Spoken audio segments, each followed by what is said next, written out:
जय श्री कृष्णा। दर्शकों, इससे पहले हमने अपनी वीडियो में आपको दर्शन कराए बिहारी जी के फूल बंगला के और विशेष जानकारी भी आपको दी। लेकिन आज हम बात करेंगे पूरे ब्रज मंडल में जब ठाकुर जी के फूल बंगले सजाए जाते हैं तब किन किन बातों का विशेष ध्यान रखा जाता है और किस प्रकार से तैयार होते हैं ये फूल बंगले, क्या क्या बारीकियां हैं इन फूल बंगलों की और ठाकुर जी के श्रृंगार की। आइए आज इसी विषय पर आपको जानकारी देते हैं, तो बने रहिएगा हमारी वीडियो के साथ, एंड तक इस वीडियो को जरूर देखिएगा। आनंद कंद भगवान श्री कृष्ण का ब्रज से अनंत प्रेम है और भक्तजन भी अपने कन्हैया के सभी सुख सुविधाओं का ध्यान रखते हैं। इसीलिए जब ग्रीष्म काल में की बात आती है तब अपने आराध्य को शीतलता प्रदान करने के लिए सुंदर और सुवासित फूलों से सजाए जाते हैं ठाकुर जी के फूल बंगला।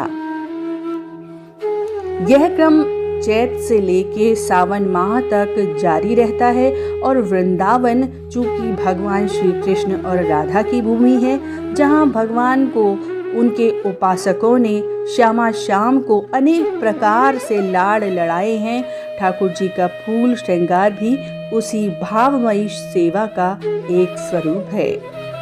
मनोभावों की कुशल अभिव्यक्ति की कला है फूल बंगला कला।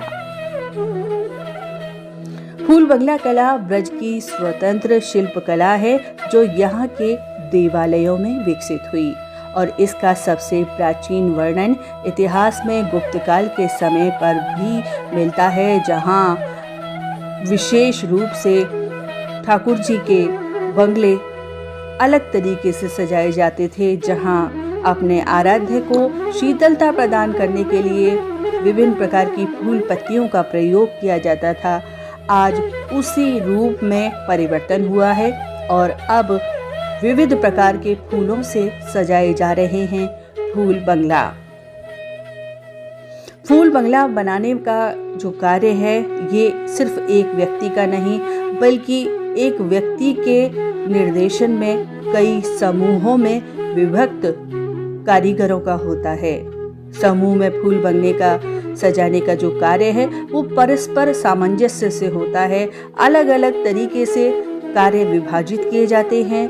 जैसे कुछ कारीगर ठाकुर जी के विराजने वाले स्थल को, जिसे ठाट कहा जाता है, उसे तैयार करते हैं, तो वही कुछ लोग ठाकुर जी के सिंहासन को तैयार करते हैं, तो कोई बिछैया बनाते हैं और इसी प्रकार फूल बंगले के निर्माण में होने वाले विविध फ्रेम, जिसमें बगली, पिछवाई, छप्पर शिखर, दरवाजा, छज्जा इत्यादि, इन सभी को फूलों से सजाया जाता है। प्राचीन काल में बांस के जो खपच्चियां होती थी उनसे फूल बंगलों का निर्माण किया जाता था, लेकिन वर्तमान समय में ठाकुर जी के फूल बंगले में लकड़ी के फ्रेम के साथ साथ लोहे के फ्रेम का भी प्रयोग होता है। फूल बंगला बनाना बड़ा ही श्रमसाध्य कार्य है और इस काम को करते समय पंखा, कूलर इनका प्रयोग नहीं होता, क्योंकि इनके प्रयोग से फूलों के सूखने का भय रहता है। विशेष तौर पर फूल बंगले के प्रयोग में रायबेल यानी मोतिया की लड़ियों का प्रयोग अत्यधिक किया जाता है। रायबेल की कलियों का प्रयोग करने का मुख्य कारण ये है कि ये जल्दी खिलती नहीं है और इन्हीं से फूल बंगले में लगने वाला जाल तैयार होता है। जाल के डिजाइन 8 मासा, 6 मासा और वृंदावनी आदि का प्रयोग किया जाता है। ठाकुर जी के पीछे लगने वाले फ्रेम को ठाट या पिछवाई कहा जाता है और इसे फूल बंगले के उस्ताद स्वयं तैयार करते हैं। फूल बंगले के निर्माण में पुष्पों के साथ साथ केले के तने का भी प्रयोग किया जाता है। फूल बंगले के निर्माण में केले के तने का प्रयोग भी अत्यंत श्रम साध्य है। श्वेत सुंदर फूलों के साथ साथ जब केले के तने का भी विविध डिजाइन के साथ में प्रयोग किया जाता है तो ऐसा प्रतीत होता है कि जैसे मानो सफेद संगमरमर की प्रस्तर इसमें लगे हुए हों। इस प्रकार फूल बंगले में लगने वाले छज्जे के ऊपर लटकाए जाने वाली लटकन, जिसे जुबिया कहते हैं, राय बेल, गेंदा और गुलाब के फूलों को धागे में पिरोकर तैयार की जाती हैं। फूल बंगले के निर्माण के दौरान जब संपूर्ण मंदिर के प्रांगण को सजाया जाता है, तब छत एवं झाड़ झूमर का प्रयोग किया जाता है। मंदिर प्रांगण के मध्य भाग में बड़ा झाड़ और चारों ओर कई छोटे छोटे झाड़ लगाए जाते हैं। इन झाड़ों को सजाने में रायबेल, गुलाबी कनेर, गेंदा और गुलाब की लड़ियों का प्रयोग किया जाता है। कई फ्रेम को एक साथ जोड़कर छत का निर्माण किया जाता है, जिसमें विभिन्न प्रकार की हरी पत्तियों और फूलों का प्रयोग किया जाता है। फूल बंगला के निर्माण में सबसे महत्वपूर्ण भूमिका फूलों की है, इसलिए फूल बंगले में प्रयोग होने वाले फूलों को बड़े सुरक्षित ढंग से रखा जाता है। एक फूल बंगले के निर्माण में 4 से 5 मन फूल लग जाता है।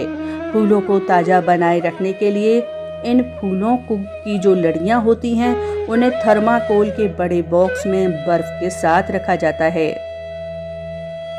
जब फूल बंगले का निर्माण कार्य आरंभ होता है, तब बड़ी सावधानी के साथ इन फूलों की गुच्छियों को निकालकर सुलझाया जाता है।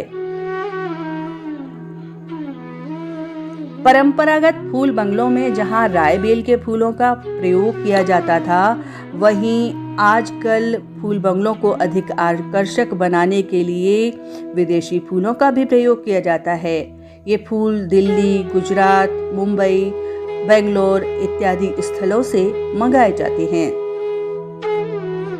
फूल बंगले में लगाए जाने वाले रायबेल, गेंदा और गुलाब के फूलों को नित्य ही बगीचे से तोड़ा जाता है और रायबेल की कलियों को खिलने से पहले ही तोड़ लिया जाता है। इसके बाद इन कलियों को मजबूत धागे में पिरोकर लड़ियां बनाई जाती हैं और इन्हीं लड़ियों का उपयोग जाल बनाने में किया जाता है।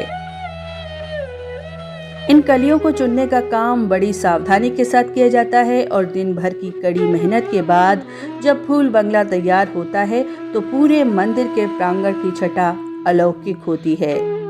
फूल बंगले का निर्माण कार्य जहां पहले भाव भूमि पर होता था, वहीं आज ये कला रोजगार उन्मुख भी हो गई है। स्थानीय कारीगरों के साथ साथ बाहर से भी कारीगर आकर इन फूल बंगलों का निर्माण कार्य करते हैं और इस रचनात्मक कार्य में अनेकों कारीगर एवं व्यवसायी संलग्न रहते हैं। इस तरह आज ये परंपरा सिर्फ भक्ति भाव से जुड़ी न होकर आज अनेकों कारीगरों के रोजगार का भी साधन बन गई है। दिन भर ग्रीष्म काल की आकुलता जनमानस को जब त्रस्त कर देती है, तब ठाकुर जी के फूल बंगलों का दर्शन करते ही वे भाव विवल हो उठते हैं। जब फूल बंगलों में अपने आराध्य का दर्शन भक्तजन करते हैं, तब अपने समस्त दुखों को भूल जाते हैं और केवल आनंद के रस में डूब जाते हैं। फूलों के बंगले में ठाकुर जी का समस्त श्रृंगार, जैसे ठाकुर जी का अंगरखा, ठाकुर जी का जामा, मुकुट, उसी प्रकार राधा रानी की साड़ी, करधनी, हार, टीका, कंगन, सभी श्रृंगार पुष्पों से ही तैयार किए जाते हैं। ऐसे ही देखत रहो, जन्म सफल कर मानो, ऐसी भावना के साथ युगल छवि के दर्शन कर भक्तजन अपने ठाकुर जी को निहारते हैं। तो दर्शकों, आज की ये जानकारी आपको कैसी लगी, हमें कमेंट में जरूर लिखिएगा। वीडियो को लाइक कीजिएगा, ज़्यादा से ज़्यादा शेयर भी कीजिएगा और अगर अभी तक आपने हमारे चैनल को सब्सक्राइब नहीं किया है, तो हमारे चैनल को सब्सक्राइब भी कीजिएगा। आज की वीडियो में बस इतना ही। जय श्री कृष्णा, जय श्री राधे।